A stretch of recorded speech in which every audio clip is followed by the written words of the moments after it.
नमस्कार मेरे प्यारे साथी और मेरे प्यारे मित्रों, आप सभी का स्वागत है फिर से एक बार अपने चैनल में जिसका नाम है सुजाता के में। तो चलिए मैं फिर से लेकर के आई हूँ आप लोगों के सामने में एक वीडियो जो कि है सोशल साइंस का सब्जेक्ट एसटीटी का सोशल साइंस का जो 6 तारीख को हुआ था, फर्स्ट शिफ्ट में हुआ था। इसकी आंसर की वीडियो मैंने अपलोड नहीं की है, तो बहुत से लोगों को इसकी ज़रूरत भी है। उसको as a like a question bank as a previous paper of STT, तो इसे कह सकते हैं। चलिए मैं अपना वीडियो शुरू करती हूँ, लेकिन उससे पहले अगर आपको मेरी वीडियो पसंद है तो प्लीज़ उसे लाइक कर दें और भी जानकारी के लिए मेरे चैनल को सब्सक्राइब करते रहें। टारगेट है 500 सब्सक्राइबर, तो प्लीज़ प्लीज़ प्लीज़ चलिए शुरू करते हैं अपने वीडियो को। तो हमारा पहला क्वेश्चन है कि एस्ट्रोलॉब से किसको मापा जाता है, तो इसका सही आंसर होता है अक्षांश बताने वाला।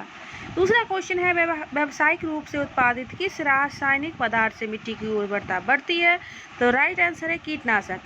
हमारा तीसरा क्वेश्चन है कि ब्रॉयलर मुर्गियों का दैनिक भोजन प्रोटीन व वसा से युक्त होता है। पोल्ट्री खाद्य में निम्न में से किसका स्तर ऊंचा रखा जाता है, तो सही जवाब हो जाएगा इनमें से कोई नहीं। चौथा क्वेश्चन है वह स्थान जहां मधुमक्खी पालन किया जाता है क्या कहलाता है, तो इसका आंसर हो जाएगा इनमें से कोई नहीं। दास प्रथा का अंतिम रूप से उन्मूलन कब हुआ था, तो सही जवाब होगा 1848 ईस्वी में। क्वेश्चन नंबर 6 कह रहा है कि फ्रांस की क्रांति का स्वरूप क्या था, तो सही जवाब हो जाएगा बुर्जुआ क्रांति। क्वेश्चन नंबर 7 कह रहा है नाजी पार्टी का प्रतीक चिन्ह क्या था, तो सही जवाब हो जाएगा स्वास्तिक। हमारा क्वेश्चन नंबर 8 है कि किस संधि द्वारा जर्मनी पर कठोर एवं अपमानजनक शर्तें थोप दी गई थी, तो ये बहुत ही पॉपुलर था और ये था वर्साई की संधि। प्रथम विश्व युद्ध कब आरंभ हुआ था, तो राइट आंसर इज 1914। गुप्त संधियों की रीति किसने अपनाई, तो सही जवाब है बिस्मार्क। द्वितीय विश्व युद्ध में धुरी राष्ट्रों में कौन सा राज्य शामिल नहीं था, तो सही जवाब हो जाएगा सोवियत संघ। 12वां क्वेश्चन है कि तिलका मांझी को किस वर्ष फांसी की सजा दी गई, तो सही जवाब हो जाएगा 1785 में। बीज उर्वरक मशीनरी इत्यादि जैसे महत्वपूर्ण इनपुट एक प्रणाली बनाते हैं जिसे क्या कहा जाता है, तो सही जवाब हो जाएगा फॉर प्रणाली। क्वेश्चन नंबर 14 कह रहा है कि निम्नलिखित में से कौन सा देश चावल का प्रमुख उत्पादक है, तो सही जवाब हो जाएगा चीन। 15 है कि निम्नलिखित दालों में से एक जो मिट्टी की उर्वरता बहाल करने में मदद नहीं करता कौन सा होगा, तो ये सही जवाब हो जाएगा अरहर। क्वेश्चन नंबर 16 कह रहा है कि निम्नलिखित में से कौन खरीफ फसलों का उदाहरण है, तो सही जवाब हो जाएगा चावल। क्वेश्चन नंबर 17 कह रहा है कि निम्नलिखित पेय फसलों से भारत दुनिया में अग्रणी उत्पादक और निर्यातक है, तो सही जवाब हो जाएगा चाय। क्वेश्चन नंबर 18 है कि अरेबिका किस्म की कॉफी शुरू में निम्नलिखित में से किस देश से भारत में लाई गई थी, तो सही जवाब हो जाएगा अमन। क्वेश्चन नंबर 19 है कि निम्नलिखित में से कौन सी फसल भोजन और चारे के रूप में प्रयोग की जाती है, तो सही जवाब हो जाएगा मक्का। हमारा क्वेश्चन नंबर 20 है कि यूएनओ के एकमात्र महासचिव कौन थे जिसकी पद पर रहते हुए मृत्यु हो गई थी, तो सही जवाब हो जाएगा हेमस्क जॉल्ड। क्वेश्चन नंबर 21 है कि संयुक्त राष्ट्र महासभा के अध्यक्ष का कार्यकाल कितना होता है, तो सही जवाब हो जाएगा 5 साल। क्वेश्चन नंबर 22 है कि राष्ट्र संघ के चार्टर के सदस्य कितने राष्ट्र थे, तो इसका सही जवाब हो जाएगा 42। क्वेश्चन नंबर 23 कह रहा है कि बोबोन राजवंश जिसे फ्रांसीसी क्रांति के दौरान अपदस्थ कर दिया गया था को डैश की संधि पर हस्ताक्षर करने के बाद सत्ता में बहाल किया गया, तो सही जवाब हो जाएगा वियना। क्वेश्चन नंबर 24 है कि रॉलेट कानून किस वर्ष पारित किया गया, तो सही जवाब हो जाएगा 1919। साइमन कमीशन किस वर्ष भारत आया, तो सही जवाब हो जाएगा 3 फरवरी 1928। क्वेश्चन नंबर 26 है अल्लूरी सीताराम राजू कौन थे, the right answer is Andhra का निवासी देवता। क्वेश्चन नंबर 27 है कि इंग्लैंड में चार्टिस्ट आंदोलन कब शुरू हुआ था, तो सही जवाब हो जाएगा 1838। क्वेश्चन नंबर 28 की बात कर ले तो है लंदन में अनिवार्य प्राथमिक शिक्षा कानून कब लागू हुआ, तो सही जवाब हो जाएगा 1870। क्वेश्चन नंबर 29 कह रहा है कि बम्बई की चौल किस प्रकार की इमारत थी, तो ये हो जाएगा बहुमंजिली इमारत। 30 कह रहा है कि भारत में पहली बार कब और कहाँ धुआं निरोधक कानून पारित हुआ, तो इसका सही जवाब हो जाएगा 1863 ईस्वी कोलकाता में। 31 कह रहा है कि भूमंडलीकरण शब्द का इजाद किसने और कब किया, the right answer is John Williamson 1990। Question number 32 कह रहा है कि एशियाई विकास बैंक की स्थापना कब की गई, तो सही जवाब हो जाएगा दिसंबर 1966। जापान में छपाई की तकनीक किसके द्वारा लाई गई, तो सही जवाब हो जाएगा चीनी बौद्ध भिक्षुओं के द्वारा। क्वेश्चन नंबर 34 कह रहा है भारतीय भूभाग विश्व के कुल भौगोलिक क्षेत्रफल का कितना प्रतिशत है, तो सही जवाब हो जाएगा 2.4%। नाथुला दर्रा किस राज्य में स्थित है, तो the right answer is Sikkim. चलिए क्वेश्चन नंबर 36 शिव समुद्रम जलप्रपात किस नदी पर स्थित है, तो सही जवाब हो जाएगा कावेरी। 37 निम्नलिखित में से किस नदी का उद्गम अमरकंटक नहीं है, तो सही जवाब हो जाएगा तापी। क्वेश्चन नंबर 38 कह रहा है कि सर्वप्रथम मानसून शब्द को किस देश के नाविकों के द्वारा प्रयोग किया गया, तो इसका सही जवाब हो जाएगा अरबों के द्वारा। क्वेश्चन नंबर 39 कह रहा है कि मानस वन्यजीव अभ्यारण्य कहाँ स्थित है, तो इसका सही जवाब हो जाएगा असम। क्वेश्चन नंबर 40 कह रहा है कि रबर किस प्रकार के वनस्पति की श्रेणी में आएगा, तो सही जवाब हो जाएगा उष्णकटिबंधीय सदाबहार वन। क्वेश्चन नंबर 41 कह रहा है कि सिनकोना वृक्ष पाए जाने वाले सभी क्षेत्र में वर्षा के होती है, तो कितनी 100 से अधिक 100 सेंटीमीटर से अगला क्वेश्चन है, भारत के किस राज्य में सर्वाधिक जनघनत्व है? तो सही जवाब होगा बिहार। विश्व के सर्वाधिक जनसंख्या किस देश की है? तो सही जवाब हो जाएगा चीन। श्रीलंका की राजधानी कहाँ है? तो इसका सही जवाब हो जाएगा श्रीवर्धनापुरा, श्री जयवर्धनापुरा। अब है, भूटान के क्षेत्रफल का कितना प्रतिशत वन आच्छादित है? तो सही जवाब हो जाएगा 70। पोखरा किस देश में है? तो हम जानते हैं नेपाल में। 1 सेंटीमीटर बराबर 1 किलोमीटर के लिए सही प्रतिनिधि भिन्न क्या होगा? तो इसका सही जवाब हो जाएगा 1:1 लाख। 48 में है, क्षेत्र में जाकर इकट्ठे किए गए आंकड़े को क्या कहते हैं? तो सही जवाब हो जाएगा प्राथमिक। भोपाल गैस त्रासदी के लिए जिम्मेवार कौन सा था? तो मिथाइल आइसोसाइनाइड। डैश प्रसिद्ध स्वतंत्रता सेनानी थे जिन्होंने संसाधन संरक्षण के बारे में एक महत्वपूर्ण अवलोकन किया। यह हर किसी की जरूरत के लिए पर्याप्त है, किसी की लालच के लिए नहीं। तो सही जवाब हो जाएगा महात्मा गांधी। अब अगला क्वेश्चन है कि वह भूमि जो 5 से अधिक कृषि कार्यों के लिए 5 से अधिक कृषि वर्षों के लिए बिना खेती छोड़ दी जाती है, डैश के रूप में जानते हैं? तो इसका सही जवाब होगा कृषि योग्य बंजर भूमि। 52 कह रहा है, भारत में खाद्यान्न उत्पादन की खरीद और वितरण मंडालन के लिए कौन सी एजेंसी जिम्मेवार है? तो सही जवाब हो जाएगा भारतीय खाद्य निगम। भारत में श्वेत क्रांति के पिता के जनक के रूप में किसे जानते हैं? तो इसका सही जवाब हो जाएगा वर्गीज कुरियन। क्वेश्चन नंबर 54 कह रहा है, ताजा पानी मुख्य रूप से सतही अपवाह और भूजल से प्राप्त होता है, जिसे डैश के माध्यम से लगातार नवीनीकृत और रिचार्ज किया जा रहा है। तो सही जवाब हो जाएगा हाइड्रोलॉजिकल चक्र। क्वेश्चन नंबर 55 है, नर्मदा बचाओ आंदोलन। तो सही जवाब हो जाएगा सरदार सरोवर बांध। क्वेश्चन नंबर 56, आज भारत में जल विद्युत शक्ति लगभग योगदान करती है उत्पादित कुल बिजली का डैश %। तो इसका सही जवाब हो जाएगा 22%। लौह अयस्क को गलाने में प्रयुक्त धातु कर्म कोयला है। तो सही जवाब हो जाएगा बिटुमिनस। निम्नलिखित में से कौन सा खनिज मोनोजाइट रेत में निहित है? तो सही जवाब हो जाएगा थोरियम। बिहार में कितने प्रतिशत भौगोलिक क्षेत्र में वन का फैलाव है? तो सही जवाब हो जाएगा 7। काजीरंगा राष्ट्रीय उद्यान किस राज्य में स्थित है? तो सही जवाब हो जाएगा असम में। सिंगरौली किस राज्य का सबसे बड़ा कोयला क्षेत्र है? तो इसका सही जवाब होगा मध्य प्रदेश। प्राथमिक ऊर्जा का उदाहरण नहीं है, तो इसका सही जवाब हो जाएगा विद्युत। निम्नलिखित में से कौन छोटे पैमाने का उद्योग है? तो इसका सही जवाब होगा खिलौना उद्योग। Question number 64, Tata iron and company की स्थापना कब की गई? था राइट आंसर इज 1907 में। भारत का सर्वाधिक विदेशी व्यापार किस मार्ग द्वारा होता है? तो इसका सही जवाब हो जाएगा समुद्री मार्ग। चलिए अगला है, भारत में रेल परिचालन की शुरुआत कब हुई? तो इसका सही जवाब हो जाएगा 1853 में।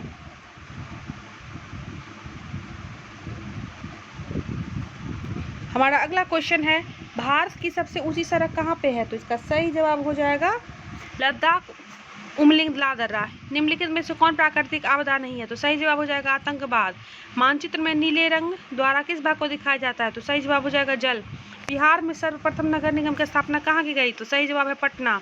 कहलगांव तापिया विद्युत परियोजना किस जिला में अवस्थित है? The right answer is Bhagalpur.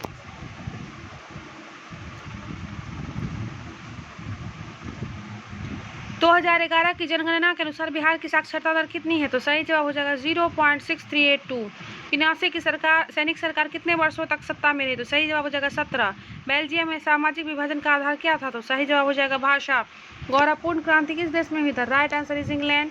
लोकतंत्र में कल्याणकारी राज्य की संकल्पना संविधान के किस भाग से ली गई? तो भाग 4 से। रीपोलिंग क्या है? तो पुनः मतदान। अपने सभी नागरिकों को समान मताधिकार प्राप्त कराने वाला पहला देश कौन सा था? तो सही जवाब हो जाएगा चाइना। अगला क्वेश्चन है, भारतीय संविधान में मौलिक कर्तव्य किस देश से लाया गया? तो सही जवाब हो जाएगा रूस। लोकसभा का कार्यकाल कितने वर्ष का होता है? तो 5 वर्ष का। किसी सदस्य की मृत्यु या इस्तीफा के बाद होने वाले चुनाव को क्या कहते हैं? तो उपचुनाव। मतदाता पहचान पत्र के अलावा और कितने प्रमाण पत्र वैध होते हैं? तो इसका सही जवाब हो जाएगा 14। लोकसभा में अनुसूचित जातियों के लिए कितना सीट आरक्षित है? तो 84। किस संविधान संशोधन के अनुसार लोकसभा का कार्यकाल 6 वर्ष किया गया? तो 42 माह। विधानसभा का नेता कौन होता है? तो मुख्यमंत्री।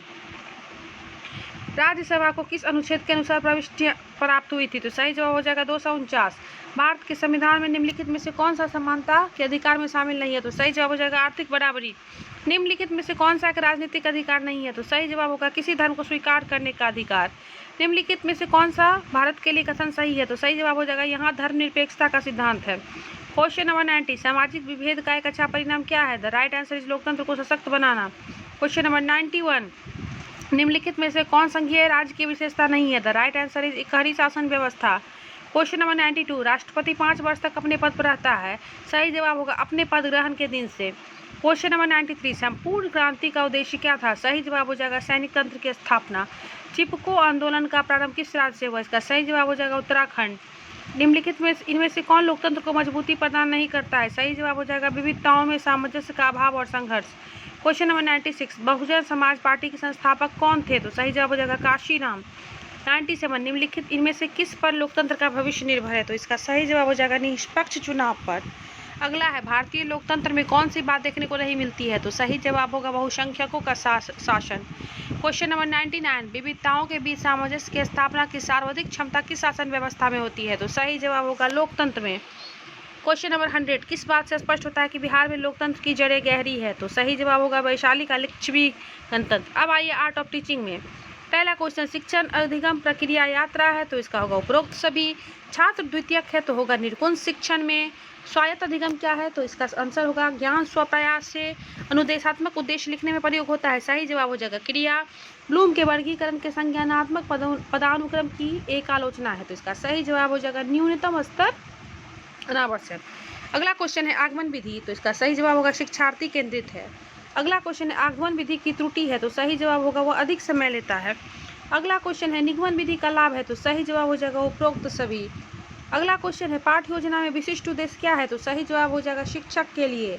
अगला क्वेश्चन है ध्यान आकृष्ट करना किसकी व्यवस्था में महत्वपूर्ण अवयव है? तो इसका सही जवाब हो जाएगा गैगने मॉडल।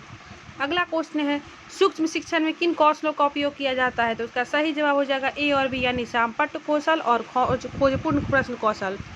अगला क्वेश्चन है 112, अनुदेशन में शिक्षण में परस्पर एक समानता है। इसका सही जवाब हो जाएगा दोनों ही पृष्ठपोषण पुनर्बलन एवं पाठ विश्लेषण पर बल दिया जाता है।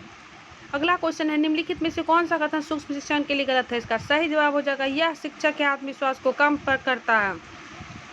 अगला क्वेश्चन है हमारा कक्षा के अंदर बालकों के अधिगम पर सर्वाधिक प्रभाव दृष्टिगोचर होता है। इसका सही जवाब हो जाएगा कक्षा का मनोवैज्ञानिक वातावरण। हमारा अगला क्वेश्चन है समावेशी शिक्षा के मूल सिद्धांत है। इसका सही जवाब हो जाएगा ए और बी दोनों, यानी इसमें हर वर्ग के बच्चे शामिल हैं और समावेशन विविधता को महत्व देता है। चलिए अगला देखते हैं क्वेश्चन नंबर 116, पुस्तकालय एक ऐसी जगह है जहाँ, तो इसका सही जवाब होगा ढेर सारी किताबें रखी हुई है।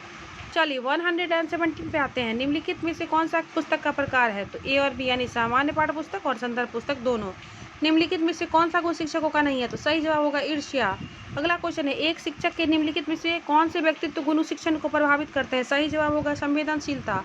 अगला क्वेश्चन है उच्च शिक्षा में शिक्षक की क्या भूमिका होती है? तो इसका सही जवाब होगा छात्रों में स्वाध्ययन को बढ़ावा देना। 121, मूल्यांकन प्रक्रिया संबंधित है। इसका सही जवाब हो जाएगा संपूर्ण अधिगम प्रक्रिया। क्वेश्चन नंबर 122, निम्नलिखित में से कौन मूल्यांकन का उपकरण नहीं है? तो सही जवाब होगा project report. Question number 123, portfolio एक उपकरण है। तो सही जवाब होगा छात्रों के काम का संग्रह समय अवधि में। अगला क्वेश्चन है खेल कूद प्रयोजन है, तो इसका सही जवाब हो जाएगा शारीरिक और नैतिक यानी उपरोक्त दोनों। चलिए अब हम लोग देखते हैं मनोवैज्ञानिक आधार निम्नलिखित को ध्यान में रखते हुए पाठचर्या विकास में अपनी भूमिका निभाता है। सही जवाब हो जाएगा छात्र की जरूरतें। क्वेश्चन नंबर 126 क्या कह रहा है? भारतीय समाज की विशेषता है। सही जवाब स्तरीय। 127, निम्नलिखित में से कौन भूलने का कारण नहीं है? तो सही जवाब याद करने की इच्छा। 128, इनमें से कौन सा कारक अधिगम प्रक्रिया को प्रभावित नहीं करता? राइट आंसर इज उद्देश्य निर्धारण। 129, शब्द दृश्य सामग्री सुविधा प्रदान करती है। राइट आंसर इज बहुसंवेदी। 130, डांस ब्लॉक का उपयोग किया जाता है। तो सही जवाब होगा उपरोक्त दोनों। अब आइए अदर स्किल्स पे देखते हैं। 131, लाला लाजपत राय को इस नाम से भी जाना जाता था। तो सही जवाब होगा शेर पंजाब। 132 में निम्नलिखित में से किस मानसून में भारत में वर्षा होती है? सही जवाब होगा दक्षिण पश्चिम मानसून। 133, विश्व में सबसे अधिक इंटरनेट उपयोगकर्ता किस देश में है? तो चाइना में। 134, बिहार में किसके नेतृत्व में सर्वदलीय दल ने साइमन कमीशन का बहिष्कार किया? तो the right answer is Anugrah Narayan Sinha. 135, CERT की हालिया अधिसूचना के अनुसार साइबर घटनाओं का पता लगने के बाद रिपोर्ट करने की समय सीमा क्या है? तो सही जवाब होगा 6 घंटे। 136, निम्नलिखित में से किसे द्वितीयक वायु प्रदूषक कहा जाता है? तो इसका सही जवाब हो जाएगा ओजोन। 137 में आइए सॉरी, ठोस कचरे को जलाने की अनुशंसा नहीं की जाती है क्योंकि यह कई पर्यावरणीय मुद्दों को कारण बनाता है। चलिए 138 में आते हैं, किस प्रकार की खेती से वनों की कटाई अधिक होती है? द राइट आंसर इज निर्वाह कृषि। 139, निम्नलिखित देशों की अर्थव्यवस्था सबसे बड़ी वार्षिक CO2 उत्सर्जन के लिए जिम्मेदार है? तो सही जवाब हो जाएगा दोनों ए और बी यानी USA और चीन। 140 भारत के निम्नलिखित में से किस क्षेत्र में राजहंस घोंसला बनाने के लिए बड़ी संख्या में प्रवास करते थे? राइट आंसर इज कच्छ का रण। अब 141 पे आते हैं। एक आयत की लंबाई और चौड़ाई 12 फुट और 11 फुट है, तो क्षेत्रफल निकालिए, तो सही जवाब हो जाएगा 132 फुट। चक्रवृद्धि ब्याज ज्ञात कीजिए, 1000 2 साल के लिए 2 रुपये प्रति वर्ष, तो सही जवाब हो जाएगा 20.4। तब 16 वर्ष में 42 बटे 10,000 1 लाख का मान है, अच्छा इसका सही जवाब हो जाएगा 0.042। 144 का आंसर हो जाएगा 5। 145 का आंसर हो जाएगा 27.32। 146 का आंसर हो जाएगा अगस्त। 147 का आंसर हो जाएगा वह शब्द चुने जो समूह के शब्द अन्य शब्दों से कम मिलता है, तो दिल। 148 का सेट 21/2। 149 का ORUB। और लास्ट क्वेश्चन द 150 सीता की ओर इशारा करते हुए निखिल ने कहा कि मैं उसकी माँ के बेटे का इकलौता बेटा हूँ, तो सीता निखिल से किस प्रकार संबंधित हुई? तो इसका सही जवाब हो जाएगा चाची।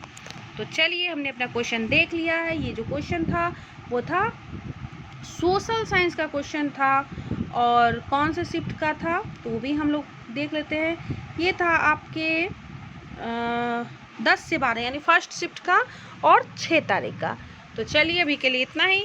ये आप लोगों को अपने क्वेश्चंस को याद करने में मदद करेगा, और वैसे स्टूडेंट जो अब स्टेट का एग्ज़ाम देंगे सोशल साइंस के लिए, उनके लिए बहुत हेल्पफुल है, उन्हें एक पैटर्न मिलेगा। तो ठीक है, आज के लिए इतना ही बस।